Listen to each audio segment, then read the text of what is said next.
በባለፈው ክፍል ወደ መማሪያ ክፍል ስገባ ገብቼ ቁጭ ከማለቴ ብለን ነበር ያቆምነው። ሀይ ስኩል ልብ አንጠልጣይና እውነተኛ ታሪክ ጸሐፊ ፊደል ክፍል 10።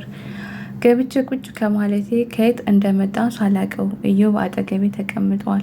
ደንግጫለሁ፣ ግን ፊቴ ላይ ላለማሳየት ስል እዚህ ምን ታደርጋለህ አልኩት ኮስተር ብዬ።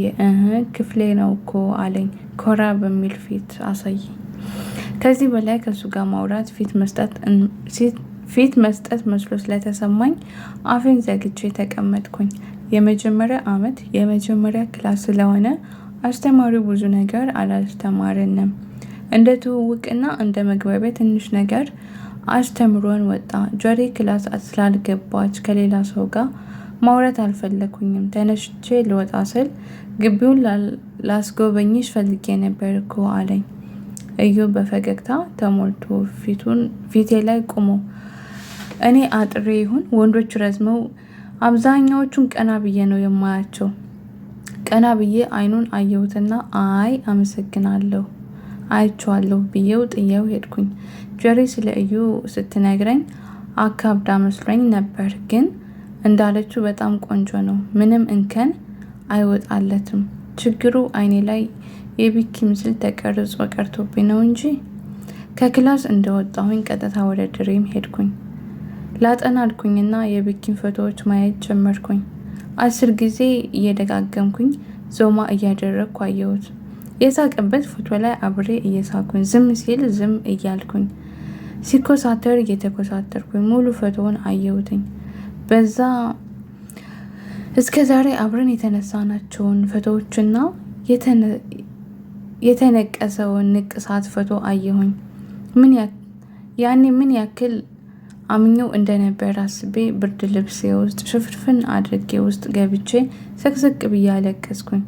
ያሳለፍናቸውን ነገሮችና የፍቅር ጊዜዎች አስታውሼ ከልቤ ናፈቀኝ። ድምፁ፣ ፈገግታው፣ አስተያየቱ፣ ብቻ ሁሉም ነገር ናፍቆኛል። አውርተን እንደማናውቅ አውቃለሁ። ከ40 ጊዜ በላይ እንደደወልኩለትም አውቃለሁ። ግን የዛን ሰዓት በስሜት ተነስቼ ወደ ላይብረሪ ሄድኩኝ። በቪዲዮ ኮል ደወልኩለት። 1 2 3 ጊዜ ደወልኩለት፣ አያነሳም። ምን ያክል ቢጠላይ ነው? የ4 ዓመት ፍቅር በአንድ የተረሳ? የምር ጥሎት መሄዱ የዛን ያክል ቀላል ነው? በርካታ ጥያቄዎች እየደረደርኩኝ ሰው እንዳያየኝ አንገቴን ቀብሬ እንባዬን ጠረኩኝ። ስልኬ ጠራ። ወክ ነው ያልኩት ቢኪ ነበር። እንዲያወራኝ ብዬ ያ ሁል ጊዜ እየደወልኩኝ የነበርኩ ልጅ ማንሳት ፈራሁኝ። እጄ ማንሳት ራሱ እምቢ አለኝ። እንደምንም አነሳሁትኝ። ፊቱን ለማየት በጣም ጓጉቼ ነበረ። አነሳሁትና ቪዲዮውን አብርቼ እሱን ለማየት ሞከርኩኝ። እሱ ግን አብርቶ የሚያማምሩ የቤት እቃዎች እንጂ እሱን አይታዩም። ቃል እስከሚያወጣ ስጠብቅ ነበር። እኔም እሱን እየጠበቅን ነበረ። ብታምኑም ባታምኑም ሁለታችንም እየተጠባበቅን ቪዲዮውን እንደበራ ከ7 ደቂቃ በላይ ቆየን። ከዛ በኋላ ዝም ብለን ጥቅም አልባነት ነው ካላወራሁትኝ እንደማያወራኝ ስለገባኝ ደህና ነህ በረከት አልኩት።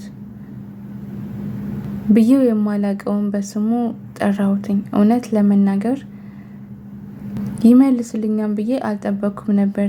ትንሽ ዝም አለና እባክሽ ይቅርታ አድርጌልኝ ተረጅኝ ብሎ ፊቱን እንኳን ሳያሳይ ስልኩን ዘጋው። በጣም ነበር የተናደድኩት። ይበልጥ ስሜታዊ ሆንኩኝ። ማልቀስ ጀመርኩ። ሰው አይን ውስጥ ላለመግባት ቶሎ ወደ ድሬም ተመልሼ ለጥ አልኩኝ።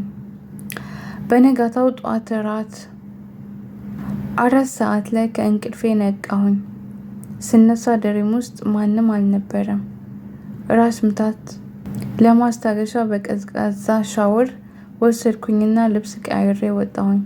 የጧት ክላስ ስላመለጠኝ ዝም ብዬ ግቢውን መዞር ጀመርኩ። ሁሉንም ቦታ ዙሬ ዛሬ አይቼው ወደ ሴቶች ድሬም ልመለስ መንገድ ስጀምር ከፊት ለፊቴ ጥቁር ሆርድ የለበሰ ኩፍያ ያደረገ ረዘም ያለና የሚያምር አቋም ያለው ሰው ኮፍያውን በደንብ ለበሰ። ወደ መንገዱ ሲሄድ አየሁት።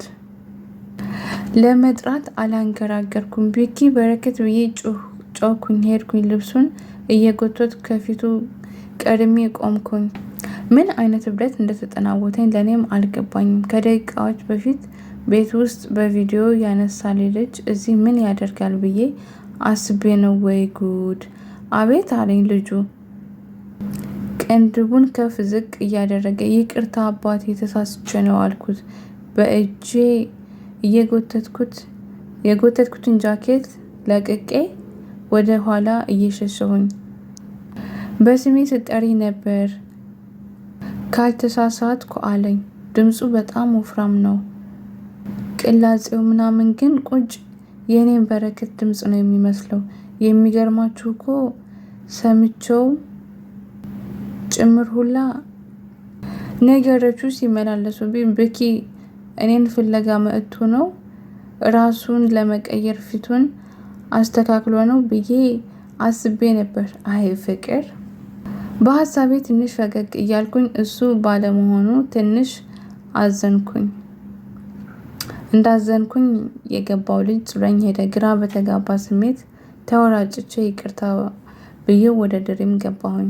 ገብቼ ቁጭ ከማለቴ ጀሪ ደወለችልኝ። አቦ ቶሎ ነይ ክላስ መምጣት አለብሽ አለችኝ። ጀሪ ደብሮኛል መምጣት አልፈልግም አልኳት። እሷ ግን ቶሎ ነይ ፍጠኝ ብላ ስልኩን ዘጋችብኝ። አስፈላጊ ነገር ሆኖ ነው ብዬ ልብሴን እንኳን ሳልቀይር ጃኬት ደርቤ እንደ ጎበዝ ተማሪዎች መነጽር አድርጌ ደብተሬን በእጄ አቅፌ ወደ ክላስ ሄድኩኝ። ውስጥ ያለ እረፍት ያስባሉ። ልቤ በብዙ ጥያቄዎች ተሞልቷል። አፌ ሊያወራም ቢፈልግ ለማን ብዬ ዝም ብዬ ያለሁኝ። አይኔን ወደ መሬት ተክዬ ያዳመጠኝ ይመስል በውስጤ እያወራሁኝ ከሱ መልስ እየጠበኩኝ ሲሄድ ሳላስበው ከአንድ ሰው ጋር ሄጄ ተላተምኩኝ። ወከክ ነው ያልኩት። ደንግጬ ወደ ኋላ ሸሸሁኝና ቀና ስል የቅድሙ ልጅ ነው። የብኪ ምስል ማለቴ እሱ ያወቀኝ ይመስል በእኔ በአንዴ ስላወቁት ይቅርታ ብዬ እየሮጥኩኝ ወደ ክፍል ገባሁኝ። የሚያናድደው ነገር አስተማሪ ቀርቶ ተማሪም አልነበረም። ትንሽ ተማሪዎች በየቦታው ጣል ብለው ግማሹ ያወራሉ፣ ግማሹ ከስልካቸው ጋር ናቸው። የኔዋ ጉድ ደግሞ ከእዮ ጋር ተቀምጣለች።